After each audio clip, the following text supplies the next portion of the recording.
prostate cancer, when it's localized, uh, so that we have like several stages of local prostate cancer. And some of them are eligible for active surveillance or an observational approach where you will repeat the PSA test because it's a biomarker. You might repeat biopsies to make sure that the tumor is not getting increasingly aggressive on subsequent biopsies over time. And you may even repeat MRI scans or PSMA PET scans to kind of track the size of the tumor within the prostate and make sure that it's not growing outside. So you can do an active surveillance approach for fairly low risk, or what we call favorable risk prostate cancer. Favorable risk prostate cancer right now is defined as very low to favorable intermediate risk prostate cancer by the National Comprehensive Cancer Network. And those are considered fairly equivalent treatments for radiation compared to radiation and surgery. And some people will use focal therapy, especially for low and very low risk prostate cancer patients with an identifiable tumor in a good location.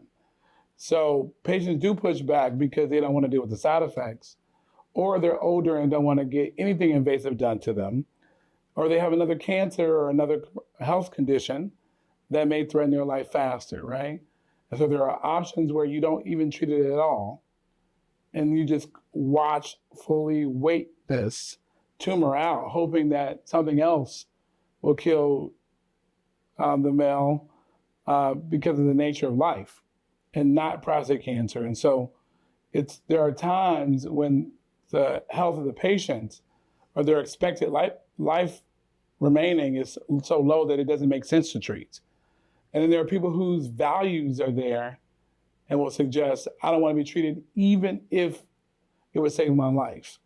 And the typical guy, or the stereotypical guy, is a guy who's 60, he has no kids or his kids are all grown, he's single, he likes to be sexually active, he likes to be dating, he values his quality of life over the quantity of life years left. And so he may choose to forgo treatment just to maintain his function at the way it is and trade off that potential risk of the cancer cutting their life short, or them suffering even over side effects or advanced treatments later. So there are lots of opportunities for patients to push back, and that's why it's important for patients to understand their values when they go into the doctor. So it's not just enough to know what the treatments are, right, and the side effects, but how does this play against your own values? What do you care about? Do you want to get to live 5 years just to make sure your kids graduate college and you can be taken out sooner? Maybe you shouldn't be treated, right? Or maybe you've lived a good life and you're 80 and you don't want to deal with the treatment, even if it would give you another 5 years, because you're not valuing your life, your quality of life at that point as much as you thought you would.